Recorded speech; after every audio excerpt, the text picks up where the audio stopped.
बिस्मिल्लाहिर्रहमानिर्रहीम। अस्सलाम वालेकुम नाज़रीन, मैं हूँ आम शरी आरिफ अमीन भट्टी।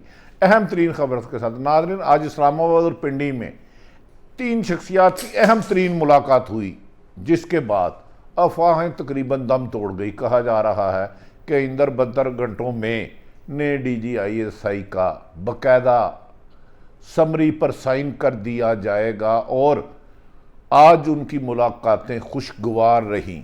जिन्हें खदशा था उन पर आज उनसे भी मुस्कुरा कर और हाल चाल पूछा गया। दूसरी तरफ नाज़रीन, सोशल मीडिया पर बदकिस्मती है कि जो बातें गुफ्तगू नहीं होनी चाहिए, ख़वातीन सब काबिल एहतराम है। जादू, टूना और स्टेरेल जैसे अल्फाजों का इस्तेमाल आम हो चुका है, जिससे अखलाकियात के साथ साथ सहाफ़त का भी जनाजा निकल रहा है। हमें कोशिश करनी चाहिए कि हम इशुओं पर बात करें। दूसरी तरफ अपोजिशन की एहतजाज निकलने से पहले ही नाकाम हो गया। ये वो गाड़ी है एहतजाज करने के लिए चल रही, जिसके चारों टायर पंक्चर हैं। ना मंजिल का पता ना रास्ते का पता, लेकिन दावे बुलंद व बड़े। लेकिन कभी इम्कान है कि जुम्मे के रोज़ दिल के रमा आंसुओं में बह जाएंगे। अपोजिशन ये गाना गाते फिरेगी, हम वफा करके भी तनहा रहेंगे। नाज़रीन, नहायत जिम्मेदार ज़राए के मुताबिक 6 अक्टूबर को ISPR की तरफ से जनरल नदीम अंजुम को DGISI तैनात किया गया। फैज़ हमीद साहब को पेशावर तैनात किया गया। इसी तरह जनरल आमिर साहब को गुजरांवाला तैनात किया गया और जनरल सईद को कराची तैनात किया गया। उसके बाद DGISI नए DGI जिन्हें नामजद किया गया था, वो उन्होंने पिंडी चक लगाया, जहां अहम तरीन मुलाकातें की। उन मुलाकातों में एक फ़ैसला हुआ था कि इस्टेब्लिशमेंट एक मजबूत अदारा है और मुल्क का अदारा है, किसी एक सियासी जमात नहीं है जिसके कोई कारकुन हो। उसकी सलामती और उसकी गैर जानबदारी मुल्क के लिए ज़रूरी है, जिस पर फैसला किया गया था। ISPR से जो प्रेस रिलीज हुई है, मनोवान इस पर अमल किया जाएगा। इस दौरान कहा जाता है, जिम्मेदार ज़राए के मुताबिक जनरल नदीम 3-4 रोज़ रहे और आज भी वहाँ हैं। जिम्मेदार ज़राए के मुताबिक नदीम अंजुम साहब की आज पहले मुलाकात प्राइम मिनिस्टर इस्लामाबाद इमरान खान साहब से हुई, जिस पर उनके साथ तफसीली गुफ्तगू हो गई और मुख्तलिफ अमूर पर गुफ्तगू की गई।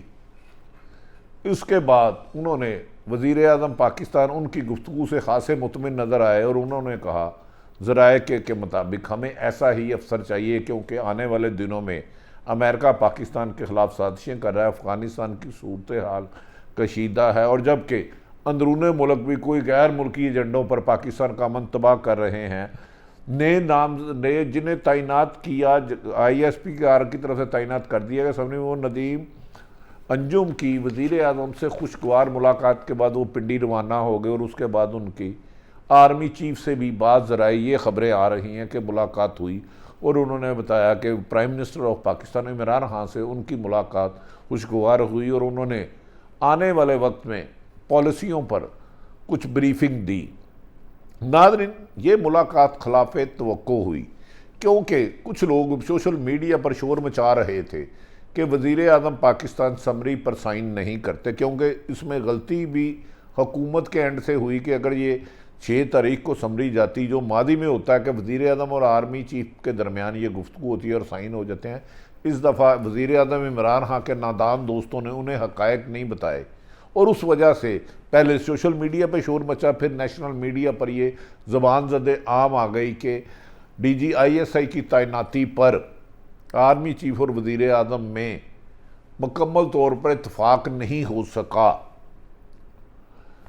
और कुछ लोग ये भी कहते रहे कि वज़ीर आज़म पाकिस्तान इमरान खान ने इस ख्वाहिश का इजहार किया, बल्कि उनके एक आमद डोगर या कोई एडवाइज़र है, उन्होंने तो यहाँ तक बयान दे दिया जानबूझकर कि इमरान खान चाहते हैं कि जनरल फैज़ हमीद मज़ीद 6 माह DGISI रहे। याद रखें कि DGISI या DGMI कोई भी हो, आर्मी एक डिसिप्लिन और बाकायदा हिकमत अमली और 5-10 सालों की पॉलिसी के मुताबिक चलाई जाती है।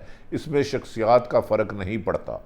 जो नया आने वाला DG होंगे वो भी यकीनन आर्मी चीफ की मशावरत से बैरूनी दबाव का मुकाबला और बैरूनी साजिशों और अंदरूनी साजिशों का मुकाबला करने के लिए हिकमत अमली बनाएंगे।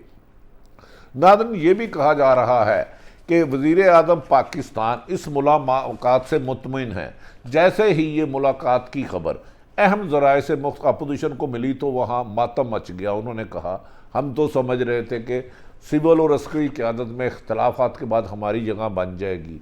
जब उन्हें ये पता चला कि कभी इम्कान है, मैं ये यकीनी तौर पे नहीं कह रहा कि वज़ीर आज़म पाकिस्तान ने DGISI नदीम अंजुम की समरी पर जुमे तक साइन कर देंगे और वो फौरी तौर पर चार्ज संभालेंगे और 25 तारीख तक फैज़ हमीद पेशावर में कोर कमांडर के तौर पर चार्ज संभाल लेंगे। जैसे ही वो चार्ज संभालेंगे तो उसी दिन कराची जनरल सईद, जो पहले भी DG रेंजर रहे हैं सिंध में, बड़ा उनका तजर्बा है और बहुत काबल फौजी फुट सोल्जर अफसर के तौर पर तैनात जाते हैं, वो कराची में तैनात रहेंगे। कहा जाता है कि नदीम अंजुम साहब की तैनाती प्रेस रिलीज़ के बाद ये तीसरा दौरा है पिंडी इस्लामाबाद का, जिसमें उन्होंने अहम मुलाकातें की और जो अफवाहें थी वो दम तोड़ गई हैं। वज़ीर आज़म पाकिस्तान इमरान खान ने अहम तरीन शख्सियत के ज़रिए आज इस्टेब्लिशमेंट के सरबराह को मैसेज भेजा कि जो गलतफहमियाँ थी वो दूर हो गई हैं। आइनी और कानूनी तरीके से समरी पर वो साइन कर देंगे सऊदी अरब जाने से पहले। कुछ लोग कह रहे हैं कि आइंदा 48 से 72 घंटों में समरी पर साइन हो जाएंगे। ना सिर्फ साइन हो जाएंगे, वो फौरी तौर पर अपना आके चार्ज संभाल लेंगे और जिसके बाद आइंदा स्ट्रेटजी बनाई जाएगी कि अफगानिस्तान के साथ कैसे ताल्लुकात रखने हैं, अमेरिका के दबाव पर किसका क्या रोल होगा। जबकि दूसरी तरफ इस्टेब्लिशमेंट की एक दूसरी अहम एजेंसी, एक तो ISI है जिसकी मैंने बताया कि नदीम अंजुम को लगाया गया है आर्मी चीफ की तरफ से, ताहम वज़ीर आज़म साइन करना है। दूसरी जो अहम समरी है उसको भी अहम किरदार दिया जा रहा है।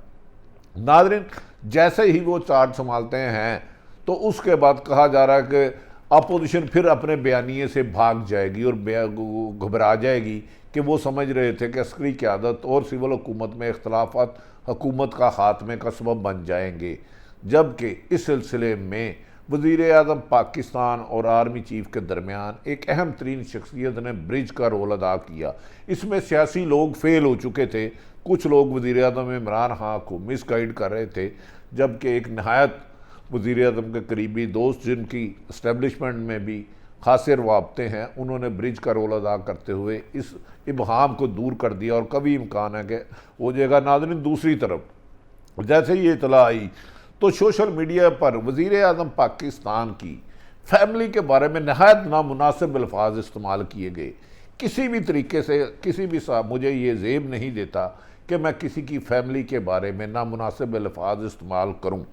यहाँ तक कि कुछ लोगों ने जादू टूना छू मंतर जैसे बात की और जवाब में हुकूमत की तरफ से अपोजिशन लीडर को चुड़ैल तक कहा गया। नाज़रीन, ऐसा लगता है ये ऐसे अल्फाजों का इस्तेमाल उस वक़्त होता है जब किसी सियासी आदमी के पास दलाइल ना रहें, आर्गूमेंट ना हो बात करने के लिए, और वो बिला वजह किसी से उलझना चाहे तो फिर गैर अखलाकी अल्फाज और नामुनासिब अल्फाजों का सहारा लेते हैं, जो बाद में मीडिया पर अपनी इस बदनामी को अपनी शोहरत समझ बैठते हैं।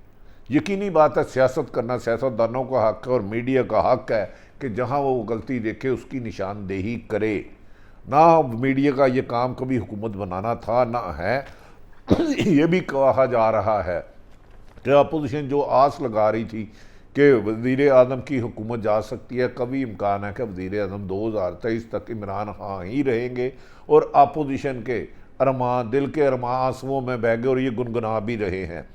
नाज़रीन, सोशल मीडिया पर यह भी खबरें लीक की जा रही थी कि फ़लाँ आदमी फ़लाँ कर देगा, फ़लाँ आदमी रिज़ाइन दे देगा, फ़लाँ आदमी फ़लाँ को निकाल देगा, जबकि ज़िम्मेदार ज़राए ने कहा है कि मामला ठीक हो चुके हैं।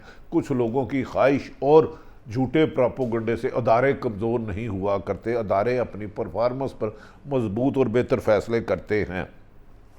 नाज़रीन, दूसरी तरफ एक हैरत वाली बात है कि सोशल मीडिया पे जादू टूना और इस किस्म की चुड़ैलों वाली गुफ्तगू से हम लोगों को अपने असल इशू महंगाई, बेरोज़गारी, लाकानूनियत से तवज्जो हटाने का सबब बन रहे हैं। हमें चाहिए कि इन चीज़ों की बजाय हालात पर अक्कासी करें कि पेट्रोल की कीमत आसमानों को छू रही है, सोने की कीमत 4 दिन में चले गई, गंदम, आटा, चीनी, प्याज, सब्ज़ी, दाल ये रेंज से बाहर हो गई है। दूसरी तरफ नाज़रीन, अपोजिशन जिसको ख्याल था कि इस्टेबलिशमेंट और अस्करी क़यादत माफ़ी चाहता हूँ और सिविल हुकूमत में इख्तलाफात हो गए हैं, उन्होंने फौरी तौर पर सोए हुए उठे और कह दिया कि हमने महंगाई के ख़िलाफ़ तहरीक चलानी है। आज उनकी तहरीक एक नाकाम शो रही, कोई बड़ा शो नहीं कर सकी। देखना यह है कि आने वाले दिनों में अपोजिशन मौलाना फजलुर रहमान और मुस्लिम लीग नून मिल के बड़े एहतजाज करते हैं, जबकि बिलावल भुट्टो ने यह दावा कर दिया है कि आइंदा हुकूमत उनकी होगी,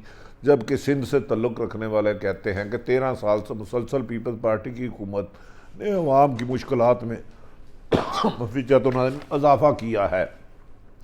नाज़रीन, ये भी कहा जा रहा है कि वज़ीर आज़म पाकिस्तान इमरान खान साहब बहुत जल्द सऊदी अरब उम्रे की अदायगी के लिए जा रहे हैं और उन लोगों को मायूसी होगी जो कहते थे कि इमरान खान के लिए उल्टी गिनती शुरू हो चुकी है और वो समझ रहे थे कि दोनों एक दूसरे के ख़िलाफ़ अस्करी क़यादत सिविल हुकूमत ऐसे फ़ैसले करेगी जिससे जमहूरियत को नुकसान होगा और किसी तीसरी जमात को मौका मिलेगा। बज़ाहिर बादिउल नज़र में इसके इम्कानात ना होने के बराबर है।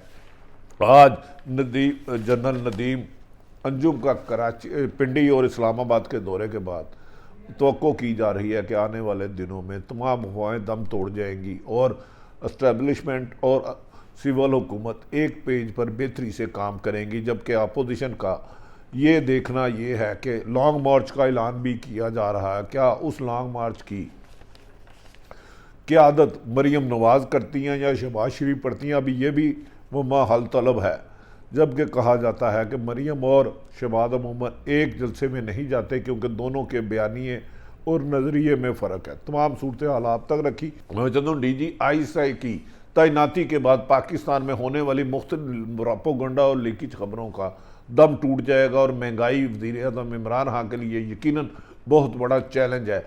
और दूसरी तरफ कहा जा रहा है कि आज 65 में से बलूचिस्तान में 35 लोग अपोजिशन के साथ थे। अखलाकी तौर पे जाम कमाल को चाहिए फौरी तौर पर इस्तीफ़ा दे दें अगर अक्सरियत सामने हो गई है। दूसरी तरफ अब बलूचिस्तान अपोजिशन ने शुबा जाहिर किया कि उनके 5 लोग आज कम हैं जिन्हें गायब कर दिया गया और कल मज़ीद ख़तरा है। देखते हैं कि बलूचिस्तान की हुकूमत कितने दिन या कितने घंटों की मज़ीद मेहमान है। अपने इर्द गिर्द का ख्याल रखें। पाकिस्तान जिंदाबाद।